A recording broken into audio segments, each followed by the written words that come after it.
नमस्कार दर्शकों, आप सभी का स्वागत है अखंड भारत शक्तिपीठ के यूट्यूब चैनल में। जैसा कि हमने आपको बताया था कि हम डेली एक वीडियो अपलोड करेंगे महादेव के ज्योतिर्लिंग पे। तो आज हमारा सेकंड डे है। मल्लिकार्जुन की कथा सुनेंगे हम दीदी जी से। वीडियो में आगे बढ़ने से पहले आप सभी से मेरी रिक्वेस्ट है, अगर आपको हमारे वीडियो अच्छे लग रहे हैं तो हमारे चैनल को सब्सक्राइब कर सकते हैं, वीडियो को लाइक कर सकते हैं, कमेंट्स कर सकते हैं और अपने फ्रेंड्स एंड फैमिली के साथ शेयर भी कर सकते हैं। इस चैनल पे भक्ति से रिलेटेड वीडियो डलेंगे, कथाएं भी सुनाई जाएंगी। अगर आपको कोई कथा सुननी है, किसी टॉपिक पे आपको वीडियो चाहिए तो आप हमें कमेंट्स कीजिए, हम उस पर वीडियो अवश्य बनाएंगे। सो वीडियो में आगे बढ़ते हैं। जय श्री राम दीदी जी। जय श्री राम। सभी प्यारे प्यारे दर्शकों को जय जय श्री राम। आशा करते हैं आप सभी लोग कुशल मंगल से होंगे।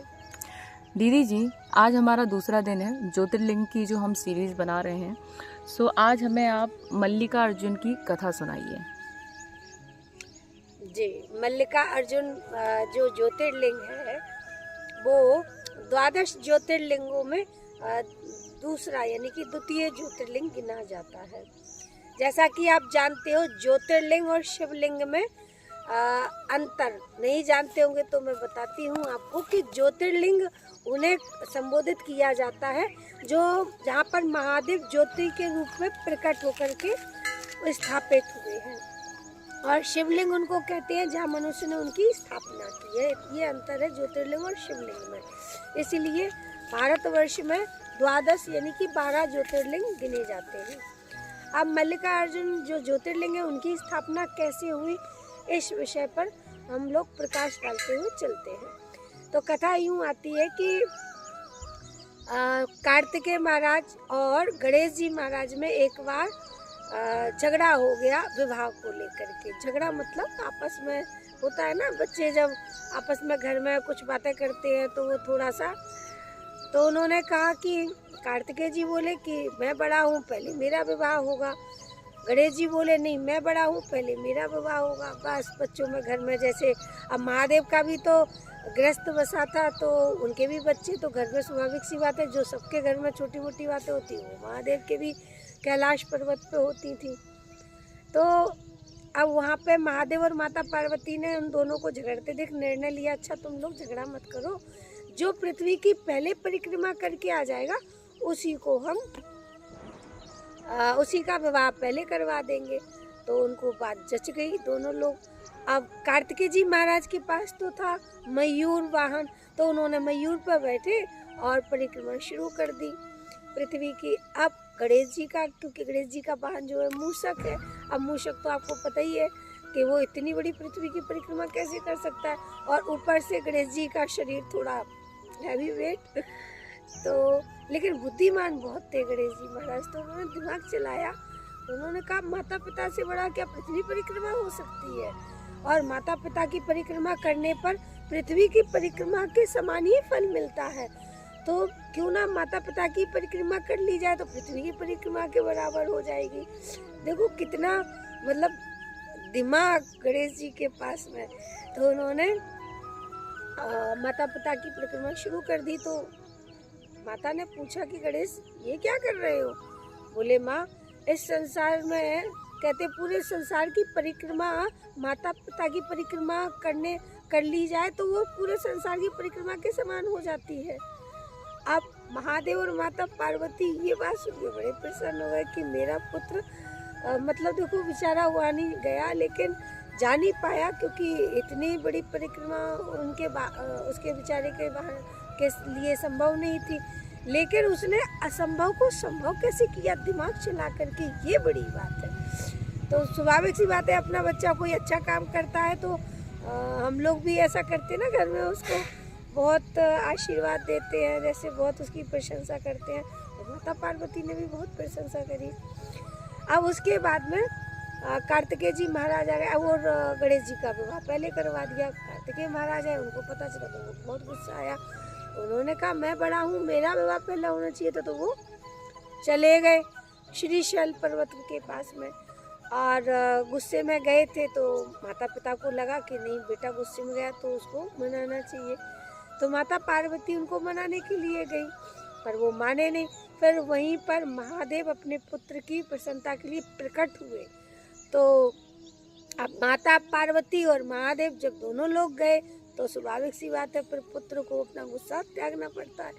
तो फिर कार्तिकेय महाराज ने भी अपना गुस्सा त्यागा और वहीं पर मल्लिका अर्जुन नाम से वहाँ उस ज्योतिर्लिंग की स्थापना करी और उसका नाम मल्लिका माने माँ पार्वती का नाम है और अर्जुन जो है महादेव का नाम है। तो इस प्रकार ये कथा आती है। और दूसरी कथा आती है कि चंद्रगुप्त नाम के एक राजा थे, तो उनकी एक कन्या थी। उसको कुछ मतलब ऐसा वो चल रहा था उसके जीवन में, जिसको उसकी समाधान, उसकी निवृत्ति के लिए किसी ने उनको सलाह दी कि आप श्रीशैल पर्वत पर निवास करें और वहाँ पर रह कर के गोपों के बीच में भगवान की भक्ति और सेवा करें। तो ऐसा करने की दृष्टि से वो राजकुमारी जो थी चंद्रगुप्त राजा की कन्या, क्योंकि आंध्र प्रदेश के निकट श्रीशैल पर्वत के पास में उनका गुप्त का राज्य हुआ करता था, तो उन्होंने अपनी पुत्री को वहाँ श्रीशैल पर्वत पर भेज दिया उसके दुख के निवारण के लिए। तो जब वो वहाँ रहने लगी तो उसके पास एक बहुत सुंदर सी गाय थी। अब वो गाय जो थी तो वो रात्रि में उसको ऐसा लगता था कि उसका कोई दूध चुरा ले जाता है। किसका? उस गाय का। गाय भी कामधेनु के समान सुंदर थी, दूध देने वाली। तो एक दिन वो राजा की पुत्री राजकुमारी को लगा कि मैं आज रखवाली करूंगी, गाय का दूध लेके कौन जाता, सुबह दूध नहीं मिलता है। तो रात्रि में देखा कि उसको ऐसे लगा कोई गाय का दूध निकाल रहा है। जब वो पास निकट जा कर के देखा, अरे ये तो नीचे ज्योतिर्लिंग है और ये गाय स्वतः ही वहाँ ज्योतिर्लिंग पर अपना दुग्ध चढ़ा रही है। तो उनको लगा राजकुमारी को कि ये अवश्य ही कोई साधारण ज्योतिर्लिंग या शिवलिंग नहीं है, ये ज्योतिर्लिंग ही है। तो वहाँ पर फिर महादेव की भक्ति से, महादेव को जब वहाँ इस उसमें देखा तो उनके मन में विचार आया कि मैं अब यहाँ पे अच्छा मंदिर, भव्य मंदिर बनवाऊंगी और महादेव की जो है ख्याति सब जगह फैले। तो महादेव ने उनको वहाँ दर्शन दे करके वहाँ प्रकट हुए, उनकी भक्ति से ओतप्रोत उन्हें देखकर। और क्योंकि वहाँ मल्लिका नाम के जो पुष्प थे उनसे उनकी पूजा होती थी, इसीलिए उस ज्योतिर्लिंग का नाम मल्लिका अर्जुन पड़ा। तो ये भी कथा आती है। जैसे शिव महापुराण मैंने आपको बताया, शिव महापुराण है, महाभारत है, पद्म पुराण है। तो इस प्रकार महादेव के ज्योतिर्लिंग, 12 ज्योतिर्लिंग की कथा आती है। और कहते हैं कि वैसे तो महादेव को आप कुछ भी अर्पण कर दो, क्योंकि अब सावन का महीना भी आने वाला है, वो तो जल से भी प्रसन्न हो जाते हैं।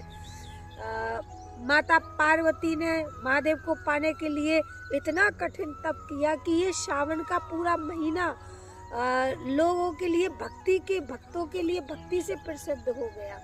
तो इस प्रकार महादेव को बेलपत्र है, धतूरा है और जो आग के वृक्ष के जो पुष्प होते हैं बड़े प्रिय लगते हैं। और सबसे ज़्यादा महादेव को प्रिय लगता है सरल स्वभाव। वो कहते हैं आपके पास कुछ नहीं है तो आप सरलता से हमें याद कर लो, अपने आप को समर्पित कर दो, हम तो प्रसन्न हो जाएंगे। वैसे ही उनका नाम भोलेनाथ है, जो भोलों के नाथ है। तो आप सभी ने ध्यान से सुना द्वितीय ज्योतिर्लिंग की कथा। आप सभी का बहुत बहुत धन्यवाद। जय श्री राम, जय हिंद, वंदे।